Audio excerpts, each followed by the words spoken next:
Komið sæl og blessuð og velkomin að Rauða borðinu 27. maí. Það styttist í mánaðamótin. Mér finnst alltaf að séu mánaðamót. En hjá mér eru tveir góðir gestir, meistari Gunnar Smári og Ásdís Olsen. Hvað hefur fólk verið að tala um helst í dag í kringum ykkur? Fyrir hvað munum við minnast þessa dags? Já. Þriðji hvítasunnu. Við erum að jafna okkur eftir hvítasununa, já. En er það ekki að það er að koma sumar og ég var að tala um hamingjuna við hana Hrefnu sem var hérna hjá mér í dag, sem er svona sérfræðingur í jákvæðri sálfræði. Já, það verður á dagskrá á Rauða borðs í kvöld. Já. Já, einmitt. Hamingjan. Hamingjan. Þú ert alltaf að pæla í henni. Já, er ekki allir að pæla í henni? Nei, Gunnar Smári er meira að tala um það sem fyrir úrskeiðis. Að vorið, þessi góðu dagar sem kom í síðustu viku, við erum ennþá einhvers staðar þar. Já. Mér finnst fólk tala um það, hvernig veðrið er og hvað er gott veður og hlakka til sumarsins. Það er náttúrulega svo gaman að losna úr þessum vetri sem var nú ekkert svo harður, það er ekki svo við hefum verið lokaðir inn í einhverjum torpa eftir sveita í einhverjum kafalspil í alla vetur, það er ekki þannig. Þetta er ekkert svo erfitt líf, en það er bara leið og sumari kemur og þá breytist eitthvað. Fólk fer út, ég held að það skiptir máli, við förum út. Já, ég má ekki fara út, ég verður einhverju lyfjum, en ég brenn, ég fæ svona fjólublott nef. Já.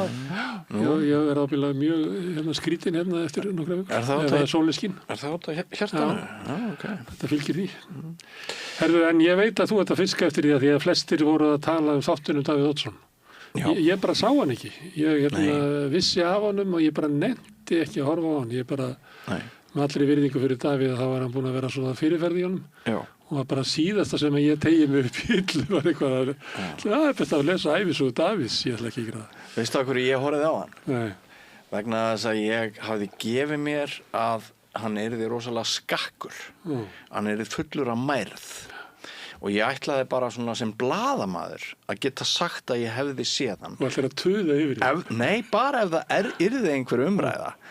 En mér datt nú ekki í hug að það væri bara strax 10 mínútum eftir að sýningu hans lauk að þá væri ég búinn að lesa hjá 10 sjálfstæðisvinum minnum á Facebook haturstatus eitthvað Hallgrími Helgasyni.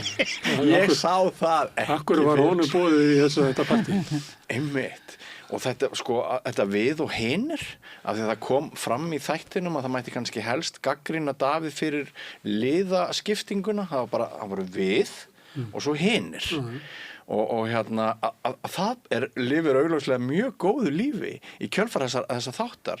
Að það voru miklu fleiri sem að hældu Davíð í þættinum heldur þeir sem að gaggríndu eitthvað. Þetta stutt síðan hann féll frá. Akkurat. Ég myndi segja að það væri svona too soon eins og stundum er sagt. Þetta er ofst nefnt fyrir RÚV að gera þetta. Kannski. Eins og viðbröðin sína, minningar sem svo viðkvæm og menn fara alveg að háa sér. En Hallgrímur Helgason var ekki gagnrýnin eða róttækur eða dónarlegur gagnvart nýlátnum Davíð Oddssoni. Hann bara svona benti á... Ég var ekki að meina það, ég var frekar að meina viðbröð hægri mannana. Já. Að þau eru ekki búin að jafna sig, eða þú veist, auðvitað munið er kannski þarf, hann er Sólstedt 4 líf, fyrir að vera fæða sem fíll og snákur og allt saman áður en hann getur hort svona á líf Davíðs með eðlilegum hætti. En auðvitað er Davíð ekki svo gilda mynd sem að Sjálfstæðisflokkurinn hefur verið að selja okkur, auðvitað ekki. Það er bara enginn þannig. Þetta er bara hlægilegasta mynd sem að okkur hefur verið selt, þessi tígnun á Davíð Oddssoni sem ég man alltaf sagt að það var alveg sama í hvaða landi Davíð hefði fæðst, hann hefði orðið stórmenni og eitthvað svona talað að ef hann væri Bandaríkjaman þá var það bara forseti Bandaríkjanna og ef hann hefði fæðst í Bretlandi þá hefði hann orðið bara Bretadrottning og ég veit ekki hvað. En ef okkur var sagt að það var svo mærður langt út fyrir það, hann var svo mikið mærður en maður var hættur ekki að nefnt nafnið þess. Menn svo maðurinn í Hvíta húsinu, Krulli og kannski ekki satt Davíð lengur af því það var svo mikil tign í kringu það. Já, mér finnst eins og okkur hafi verið kastað aftur í einhver tíma þar sem var bara allt þetta skal ég gefa þér ef þú fellur fram og tilbyðu mig.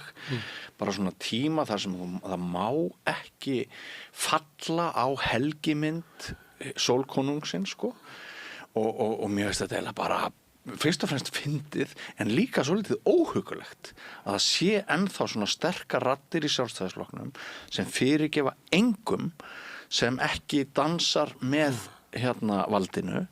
Þannig að þetta svona þú sást þú þáttinn? Ég sá ekki þáttinn. Mér finnst það bara áhugavert að sem þú ert að segja og svo eru þarna í þættinum aðalega þessi gömlu sjálfstæðismenn og við erum náttúrulega að upplifa það að sjálfstæðisflokkurinn er að breytast mjög hratt núna. Það er bara komið ungt fólk, þannig að ég held að unga fólki í sjálfstæðisflokknum þurfi að mæra Davíð Oddsson. Er það? Já, ég held. Það sé bara ekki leyfilegt að ræða þetta. Þú væri inn í val og svo segir eitthvað Davíð Oddsson og þú segir, ég veit ekki, þú ert bara búin að vera, sko. Já,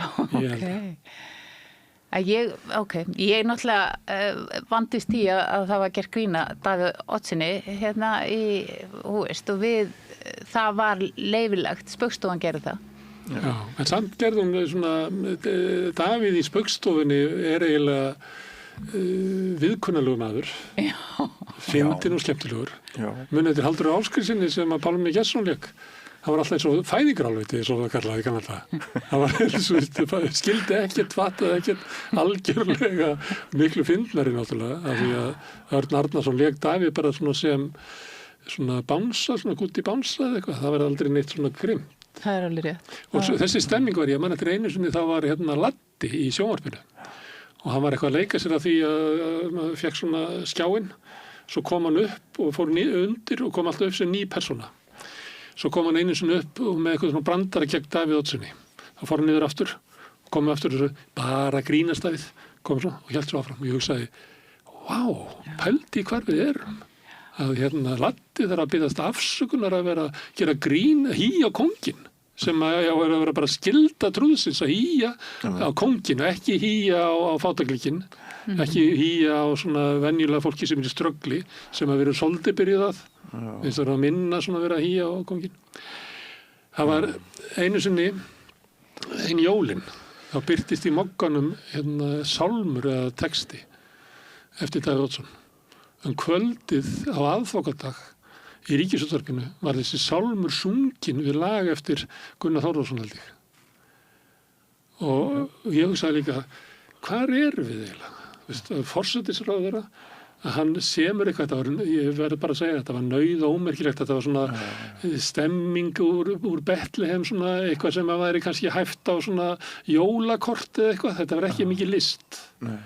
Og það er samið við þetta og þetta er hæft og þetta er sungið og þetta er á aðfangadagskvöld, helgastu kvöldi ársins, sálmur eftir forsætisráðherra. Þá sagði ég, að því að ég veit þetta fáir, en Saddam Hussein, hann samti leikrit sem voru sett upp í Bagdad. En Saddam hafði þó smekk fyrir því að það var alltaf gert þetta í dulnefni. Þannig að þú segir þess að sögu til marks það hvað Davíð var orðin yfir þyrmandi allstaðar. Og hann innleiddi nýfrjálshyggjuna. Og sko hugmyndafræðin sem hann kom með knúður áfram á Hannesi Hólmsteini, hún varð skaðleg og vond fyrir þetta land eins og flest önnur ríki. Það er til samskipti Hannesar. Þú getur ekki undanskilið það frá arfleið Davíðs, þótt hann hafi verið hnyttinn og skemmtilegur og fjölhæfur og hafi átt fínt tímabilanda framan af, að þetta hlýtur náttúrulega skipta máli. Þetta var eitt af því sem Hallgrímur Helgason sagði í gærkvöld. Hann benti á það í þættinum. Hvað sagði hann, segirðu? Bara að hann hefði náttúrulega fært yfir okkur þessa ógæfu sem að nýfrjálshyggjan er og leiddi til mikilla hörmunga og hafi ríkt í öllum kerfum meira og minna síðan. Þannig að hann var alveg óræddur. Hugmyndin að Davíð Oddsson verði bara tignaður og tilbeðinn eftir feril sem er tvískiptur. Hann var tragisk persóna eins og ég sé hann síðustu 15-20 árin sem hann ræður einhverju og hann á frábært tímabil þar á undan en þetta er maður tveggja ferla, hamingju og óhamingju og til gags og ógags fyrir þjóðina. Engin spurning. Við sjáum hann fara í forsetaframboð undir að síðasta, hann á ekki séns, hann fá 14%. Og þannig að það er tap ofan undir lokin og er það ekki bara þannig var lífans. Byrjað 2003 Og ég held að hafi verið að fara mjög slemma kosningu Sjálfstæðisflokkurinn sem að leiði til þess en Framsóknarflokkur vinnur á þannig hann þarf að semja af sér forsætisráðuneytið. Eftir það þetta eiginlega bara tap. Já, þetta ekki bara hark eftir það? Nei, en svona, ég tengi þetta oft við snjóflóðin og svona, það sem að Davíð nær að vera svona landsföðurlegur. Það er svona mikið talað hvernig Vigdís var í þessu en ég held að það hafi líka verið ítt undir svona landsföðurmynd Davíðs frá þeim tíma og fram til Íraksstríðsins að þá hann með alveg ótrúlega sérstakar stöðu sem að einhver leiti líka það verða kynslóðaskipti bæði í Sjálfstæðisflokknum með honum en líka í viðskiptalífinu svona seinna. Þannig að þegar að kynslóðaskipti verða þar að þá eru þeir sem að taka við Eimskip og þessu dóti kolkrabbans að þá er Davíð örugglega með miklu sterkari stöðu en hann. Þannig ég held að hann hafi haft svona meira miðlæga stöðu í valdi heldur en eiginlega hver sem er. En að þú nefndir nýfrjálshyggjuna, þá finnst mér að maður rifja til dæmis upp það bréf sem að hann Buchanan sem er svona frjálshyggjupostuli svarar Hannesi Hólmsteini þar sem Hannes er að skrifa honum að segja að við erum að einkavæða allt og gengur rosa vel og við erum að gera hitt og þetta og þá svarar Buchanan segir það sem þið gera er að lækka skatta og því að það er svo erfitt að ná þeim tilbaka því að afnema eignaskatta og í þessu bréfi sem er sendt einhvern tíma svona 97 eða 96 eða eitthvað. Það er eiginlega lögð línan sem að Davíð tekur bara þessa línu og fer í það og fær Framsóknarflokkinn til þess að gera það, einkavæða verkamannabústaði og allt þetta sem hann var að gera. Nytsama sakleysingja. En líka bara fella niður allan eignarskatt, lækka erfðafjárskatt, lækka fjármagnstekjuskatt sem hefur haft gríðarlega áhrif á samfélagið. Og hugmyndin á baku þetta var að búa til auðstétt á Íslandi sem að væri bakhjarl fyrir okkur. Sem að hefði nógu styrka því að Hannes er alveg upp þegar verkalýðshreyfingin er sterk, þegar eru til fyrirtæki, ríkis og sveitafélagi sem eru sterk, þegar samvinnurhreyfingin er sterk, en auðvaldi var alltaf hálfgerður vesalingur. Þetta voru bara einhverju heilsalar meira og minna. Auðvaldi var ekki mikið í uppbyggingu sjávarútvegs, það var bara einstaka kallar. Þannig að þeir greindu það að vandi Íslands væri það að vandaði auðvald til þess að við hefðum styrk til þess að ná fram okkar skoðunum. Já. Og það var gert með því að leyfa skuldsetningu kvótans í bönkunum, það sem urðu til bara alltaf ekki svona 800 miljardar á einni nóttu á íslensku tíma, allt inni verður til bara útgerðarauðvald og svo með því að breyta skattkerfinu þannig að það safnast upp peningar, stundum er bara venjulegt fólk að keyra hverfi og segja, hver getur búið í þessu húsi? 700 fermetra einbýlishús, hvaða fólk er þetta? Og þú veist ekki hver þetta er. Þú har aldrei heyrt þennan mann nefndan eða konuna. Og þetta er fólk sem hefur bara hægt og bítandi safnast upp auður vegna þess að skattkerfið í Íslandi er þannig að það færi peninga til hinna ríku en ég skilur hérna blöngu eftir skýtblokka.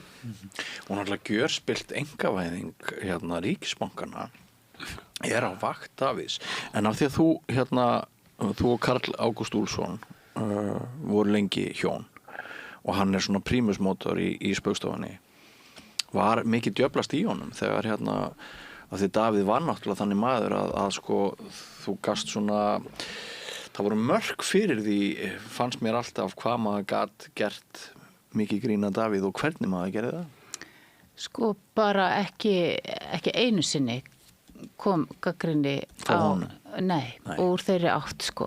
Ég veit kannski svona tvisvar sinnum hafi verið gerð athugasemd eitthvað sem þeir voru að gera en það var eins og þeir fengju algjöran frið til þess að ákærði fyrir guðlast. Já, guðlast og klám. Þetta hefur verið algjör frávik. Já, þetta með guðlastið og klámið. Algjörlega og þá, já ekki, svona persónulega þá var enginn að beita sér og eins og þú sagðir Halldór Ásgeirsson kvartaði mikið já, það var kannski svona kvarta en það var ekki verið, það var aldrei verið að ringja eða gera athugasemdir en eins og þú sagðir þá gerði Örn Davíð svo sympatískan og ég held að hann hafi bara hjálpað hann með mörgu leiti að vera vinsæll. Var hann ekki í þættinum í gerfi? Í gær? Jú, hann var það. Í gerfi? Já, auðvitað.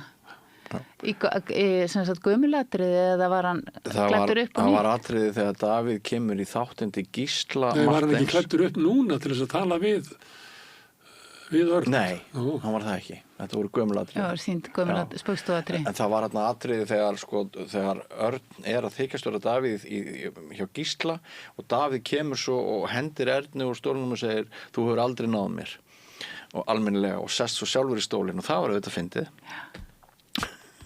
Og það var margt fyndið. Hann gæti nú verið fyndin, Davíð. Heldur betur. Stundum svona fyndin og svolítið svona nasti. En það er bara þessi krafa lotningu, hollustu og eitthvað svona, það bara birtist gamall draumur í umræðum dagsins í dag. Mjög orðheppinn maður eins og sattir. Já.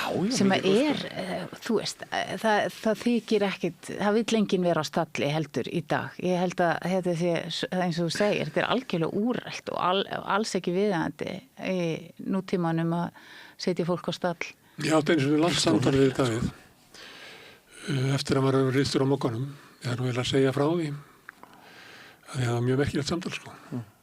Og við ræddum þetta meðal annars og ég var að tala sko þetta ástand sem var í samfélaginu. Og þá sagði hann sko ég sóttist aldrei eftir þessu, það má vel vera að aðrir hafi sko vilja hafa þetta svona en ég vildi ekki að svona draga að mér þessi völd. Var þetta óformlegt spjall? Já, ég var eiginlega, þetta var, þegar ég var á fréttatímanum og það allt í einu hurfu, var líða kosningum og allt í einu fjallu auglýsingarnar þriðjung og ég bara upplifði það, ég upplifa svona áður að þegar það var skellt á þá djefafeðga þá svona skynjaði maður það bara í samfélaginu. Maður bara heyrði bara verið að loka hurðum. Þess að þeir áttu ekki að fá séns meðan þeir voru að byrja með fréttablaðið. Og þannig að ég búið það í samfélaginu, ég veit hvernig það virkar. Þannig að ég vissi að þetta var svona, átti bara að drepa þetta kommunista snepil eins og einhverjir auglýsendur sögðu. Þannig ég fór til Davíð svona í úrslitatilraun til þess að reyna að bjarga bara vinnustafnum og vinnu fólksins og hafði í huga sko það var stjórnmálamaður sem sagði eins og við mig sko, þú ert aldrei að biðja Davíð Oddsson greiða því hann innheimtir það alltaf en ég bara var í vandræðum á hvað að fara þarna og veitan og líka bara því að var að benda á að hann myndi fara mjög illa með mokkan að missa þessi viðskipti úr prentsmiðinu og eitthvað svona var bara vonast til þess að vera að tala en hann náttúrulega þóttist ekkit vita á þessu og ekkit kannast við þetta en við áttu að því honum fannst eitthvað gaman að fá mig sem hafði oft verið að gagnrýna hann honum fannst það eitthvað spennandi og en við áttu mjög langt samtal og mér fannst það eitt sem ég var skrítið í því samtali að ég var að setja þetta upp svona sem leikrit eins og mér dotti að gera við landssamtal sem ég áttu við Styrmi Gunnarsson að það sem að mér fannst vera skrítnast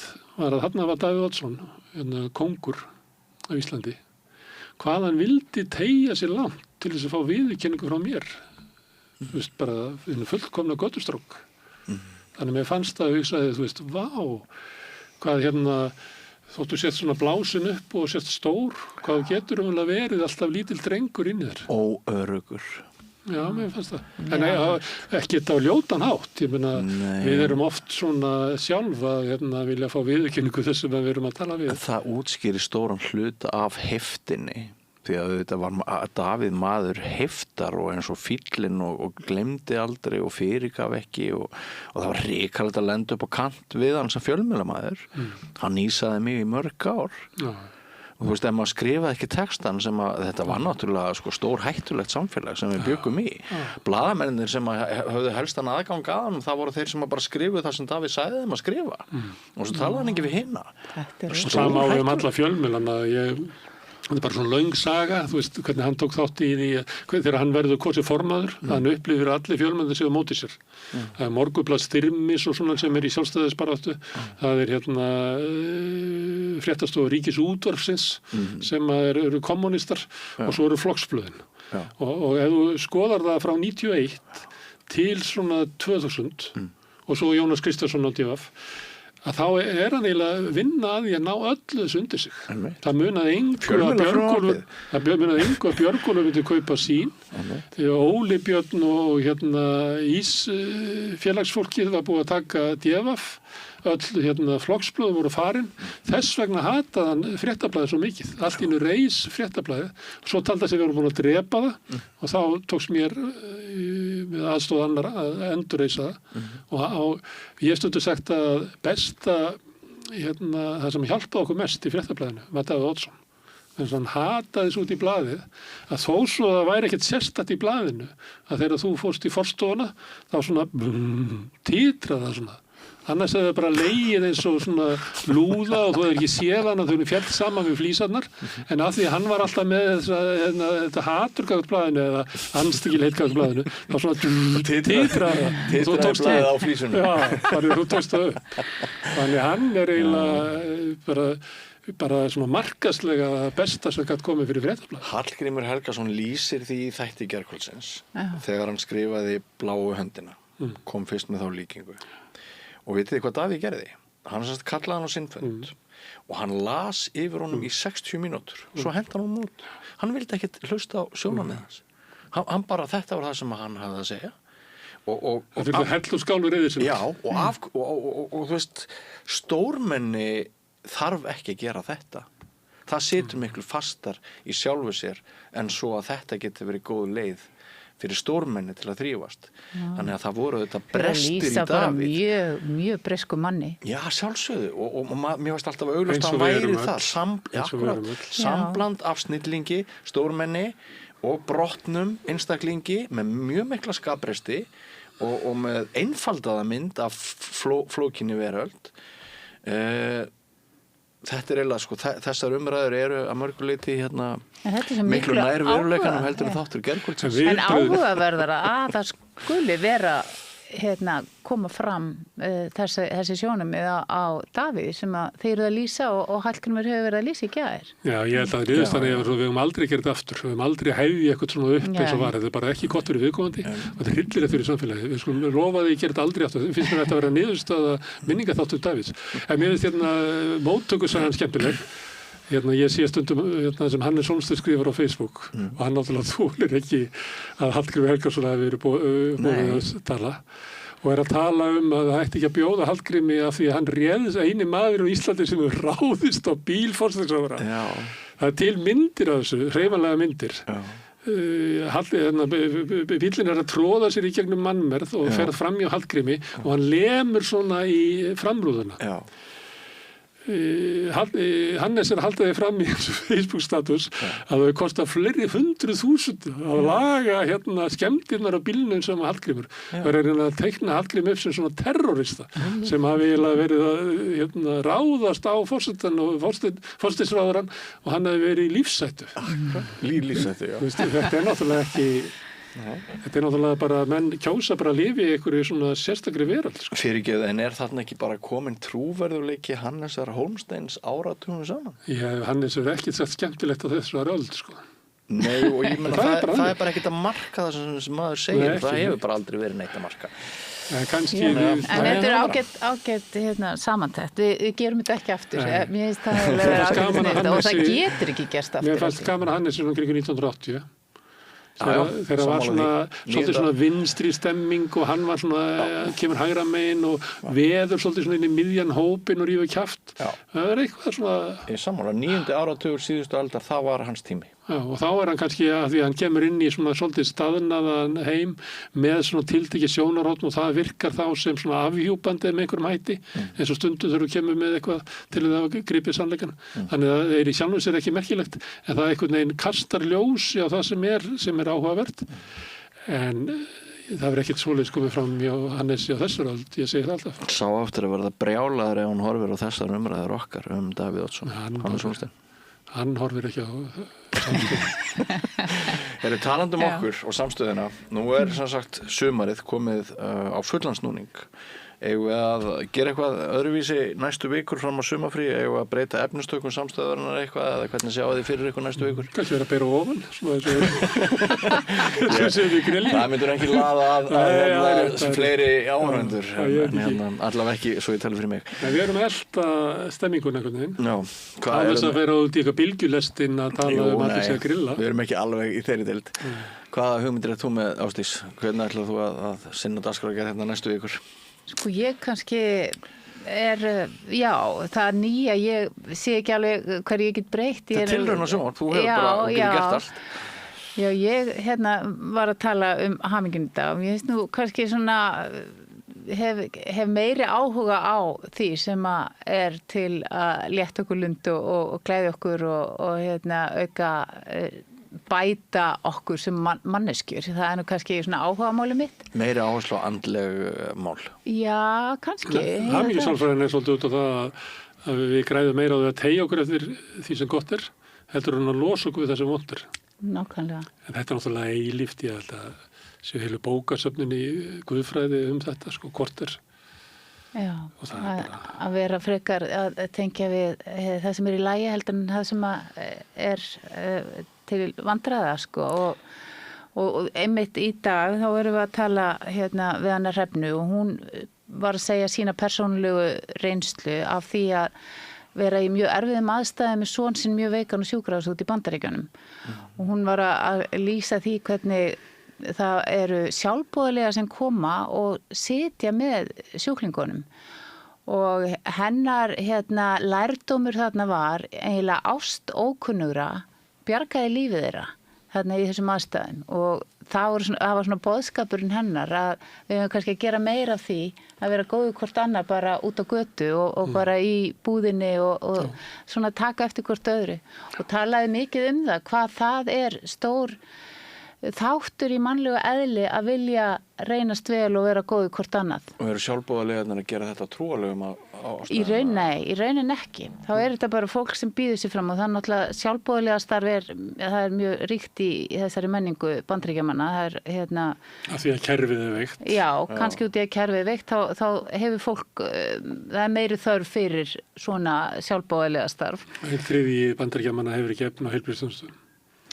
Það er kannski ekki þriðji svona tæplega 30%. Þannig að sem þeir fá útrúið sér svipað eins og þegar drykkjumaður hættir að drekka og fer að hjálpa öðrum að verða Nákvæmlega. Og hún lýsti því að það hefði verið þarna kona sem hefði sambærilega reynslu við það sem að sonur hennar var að gangi í gegnum sem gat einmitt sagt þetta er ótrúlega vont en ég veit að þetta verður í lagi og þú ert eftir að komast í gegnum þetta og hún komst alveg við að rifja þetta upp hvað þetta hefði haft mikil áhrif á þau. Hún hefði hreinlega bara, það hefði skipt sköpum fyrir heilsu hans og aðstæður þarna að heyra í þessari konu. Þú hefur verið að taka viðtöl núna síðustu vikur fyrir samstöðuna sem að fengi mjög mikið áhorf og ekki síst vinur Sævar Síselski og eitthvað svona sem bara sprengt internetið.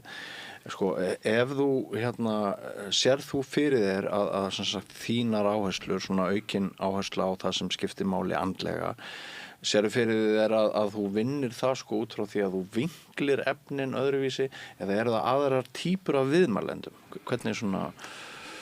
Já, nú veit ég ekki, þið eru kannski meira greinandi. Ég er náttúrulega kannski svona áhuga svona hennar mannlega þátt. Já. Og það er þessi kannski persónlegi vinkil sem ég nálgast þá frekar heldur en þjóðfélagslegan eða vitrænan eða eitthvað svoleiðis. Þú reynir að tala þjóðfélagslegan félagslegan vinkil á persónuleikunum með því að það skiptir máli þau samskipti við erum í jáfnvel einu hversdagslegustu samskiptum við annað fólk.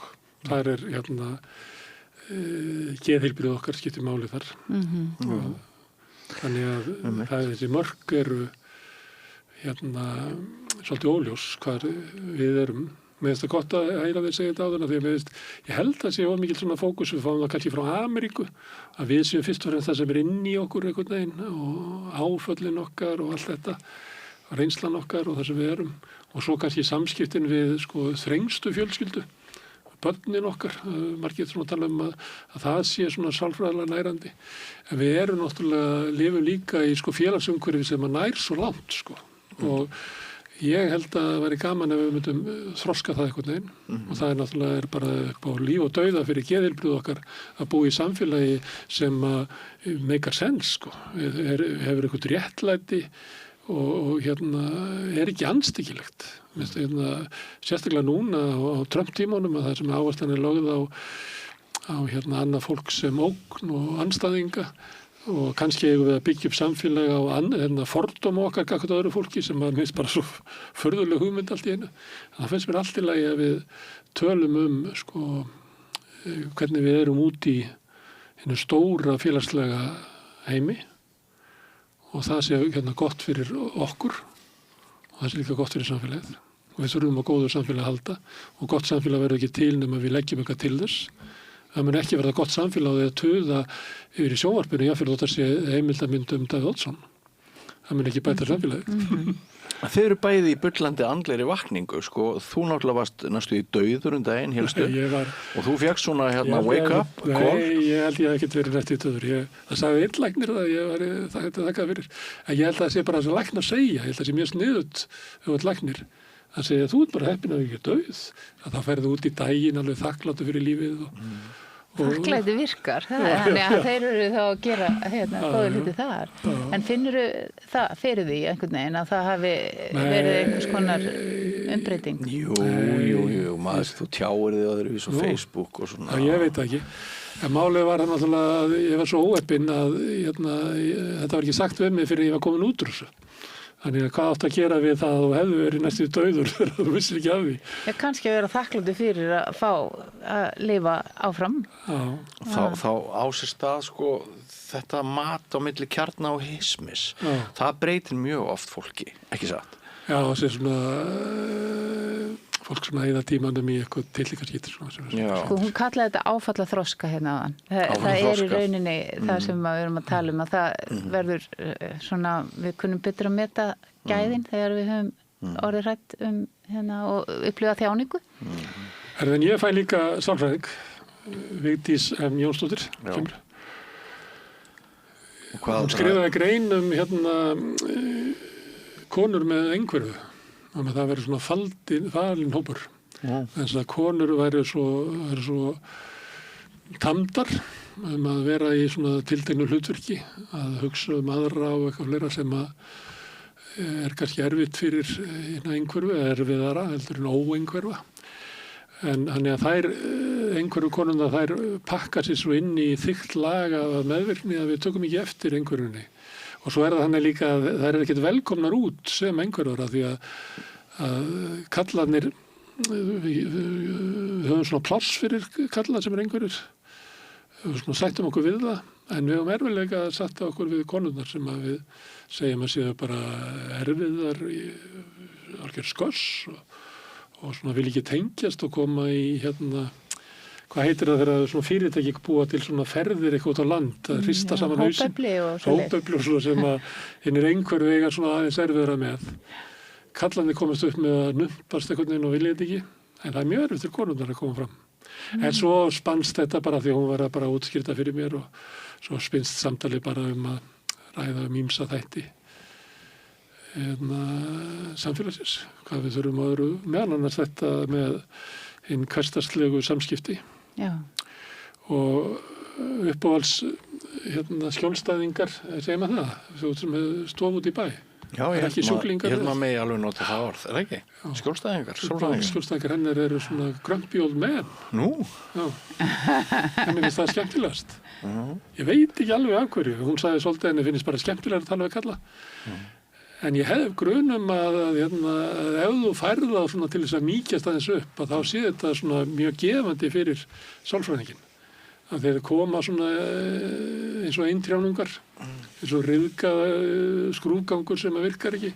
Og svo allt í einu færðu þá til þess að tala tilfinningar og gangast við sér sem tilfinningaveru, að þá sé þetta svo gefandi fyrir sálfræðinginn. Ég upplifði að það var í máli. Spennandi.